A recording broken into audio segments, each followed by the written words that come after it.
as long as they're performing the way they're supposed to.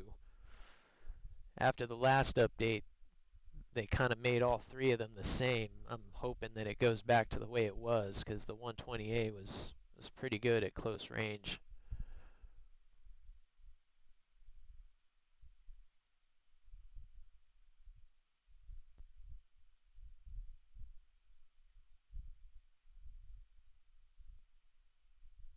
Damn it, I lost him. He went away. Can't get enough. Hey, what's up, Phoebe? How you doing, man? Again, that Viper is going to be a blast. I will go over notching when we're done with here, and I'll kind of do it while we're going.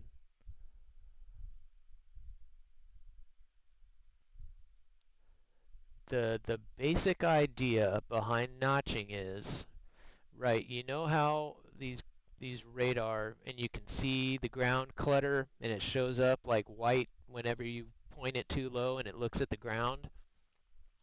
That's essentially what you're trying to do to the radar, right? So the radar filters the ground out because it's covering it at a certain speed. So it knows how fast the plane is going, and it knows what your ground speed is. And that's how it kind of... Shit, this guy's going to kill me.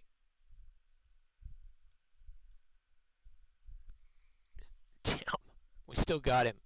All right, so as a plane is covering and it shoots a missile, the missile is now calculating how quickly it's approaching your plane, right? So it knows how fast it's covering the ground, and it knows the ground is sitting still, essentially, but it gives the ground a velocity, a negative velocity, but it gives the ground a velocity as it's traveling through. And then it makes the difference between that and your airplane. So when you turn parallel to that radar, what you're trying to do is make yourself look like the ground, right? So as that missile's coming towards you and you turn, I'll bank, and then I'll bank back over because I'm trying to point my radar away from that missile. So that's why I'll usually get into a bank like that. And now as you're turning and going this way, now the missile's going to start to follow you, right? It's going to kind of go like that. Even if it's falling off, it's reacquiring you. That's why finding that window is so tough. So you can kind of go into a little bit of a climb, and that missile's going to eventually, once your speed matches the same velocity that missile's covering the ground, you're going to disappear, and it's going to go. So that's why you can't just go full afterburner either. You have to kind of guess, okay, how fast was that plane going that just shot that missile at me? You can usually guess he's going about as fast as you are. And so when you turn, you bleed off some speed. So sometimes you might have to speed up. Sometimes you might have to take the afterburner out and slow down a little bit so that you can match how fast that missile's covering the ground. It's all about how fast that missile is covering the ground. So I hope that makes a little bit of sense, because a lot of people think, oh, I turn, the missile just going to keep going. No, it's going to keep tracking you. That's why you kind of have to vary a little bit, and then, it's all about that speed. All about that speed. And then if you're having trouble and it's not coming off, just go cold to it. Eventually it's going to run out of fuel, and then you can keep kind of notching it. So, that's where I fuck up sometimes, is that missile starts getting close, and I start getting frustrated, like, all right, this thing doesn't want to leave me, and I'll stay in that turn. Well, especially the Fox 3s, eventually they're going to get you. So, if you're not getting it to notch and it's not going quiet, just go cold. Go cold and go into a little bit of a climb, because now you're just making that missile spend more energy and more fuel. And once it's out of fuel, it's not really going to climb anymore, and then you're good. And I use the tone as well. So what I'm listening for is I'm waiting for that thing to kind of go quiet. When it does go quiet, I'll usually pop a couple more chaff, accelerate out, and then you're good. But it's all meant to be tonal. So that's what you're listening for, is the sound. I was going to go, it's funny you asked me that, because I was kind of not practicing it, but I had some little airplanes, and I don't know what I did with them to kind of demonstrate it, because it's really hard to visualize what exactly is happening, especially when you have multiple missiles coming at you. But you just have to try and visualize as that missile's coming at you that it's turning, and you're just trying to get that get yourself to look like the ground. So you almost want to not stop, but you get what I'm trying to say. And it's tricky. That window is tiny. It's a few degrees and a few knots, to get that radar to lose you.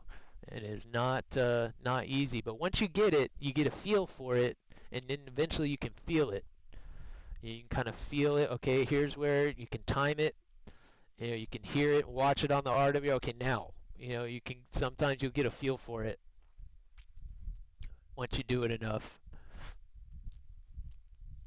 Yeah, because most people don't understand exactly how the radar is working, and we're also dealing with a video game too, right? So it's not working exactly like a real radar would. So again, you're just trying to get it to think you're the ground is probably the easiest explanation. Is you're trying to make that radar, that missile think that you're just the ground. And you can do that at any altitude. It doesn't matter what altitude you're at, and that's why those planes that are just falling out of the sky, that's why you can't hit them, because they don't have, they look like the ground to the radar and to the missiles that you shoot at them, because they're not moving fast enough across the ground to get that deviation for the missile to actually calculate, an interception point. That's why I saw Ghost do it the other day.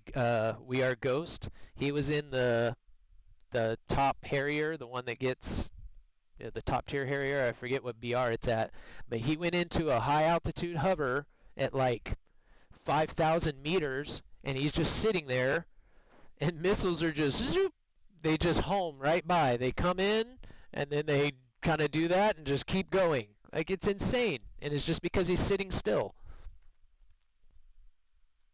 Same kind of thing with the helos. That's why some of the helos are so hard to hit with these missiles. It doesn't. The ones that don't have the IRCCM, those ones are ridiculous to hit anyway. But some of the helos are hard to hit just because they're moving so slow.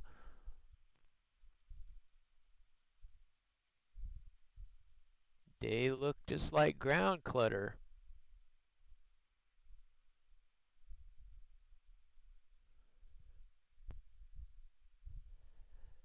And in all honesty, the easiest way to do it is just by sound, especially if you're only dealing with one or two missiles. Get an idea of where it's coming from, and then just try and listen, and try not to watch it so much, because then you end up turning into it. I did that a lot at first, where I'm trying to dodge a missile and I end up turning right into a position where it's perfect for the missile.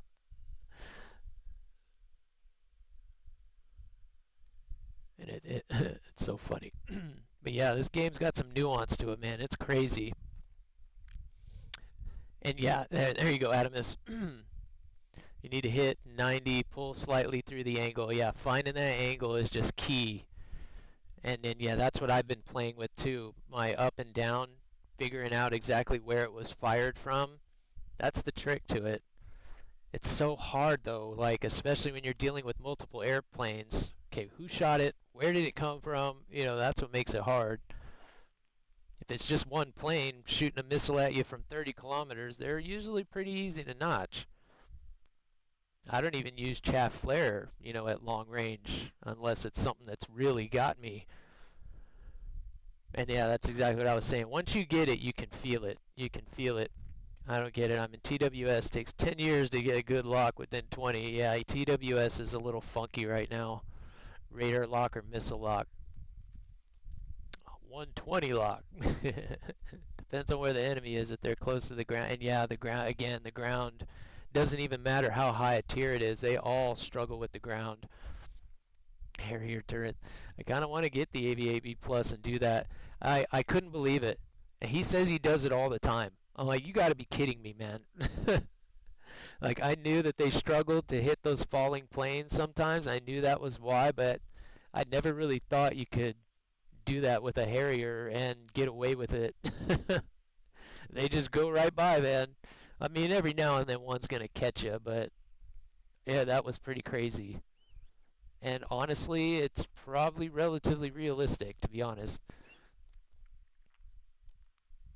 I would think if he was just sitting there still, the missile would hit him. But if he's, picks up the fact that you shot at him and starts drifting a little bit, yeah, it probably will just go right by. Craziness. 2 to 3 kilometer up. Yeah, it's struggle. I always switch what you guys see me doing.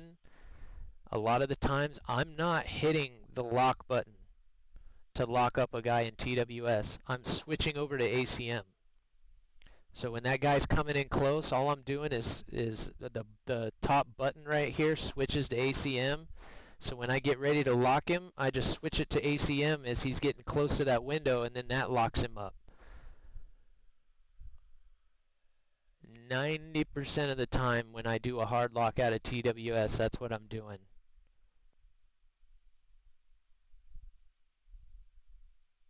And that's just force of habit. There's no real reason why I do that. You can still use the lock button, but I feel like sometimes it cycles to another target when I do that.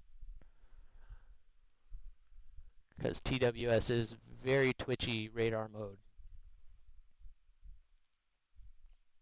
And that's just a little bit of the product of how TWS works, is it's doing multiple things at once. It's tracking multiple targets, and it's, giving you more information than you get from just the source. So it's going to be a little twitchier. It's calculating more.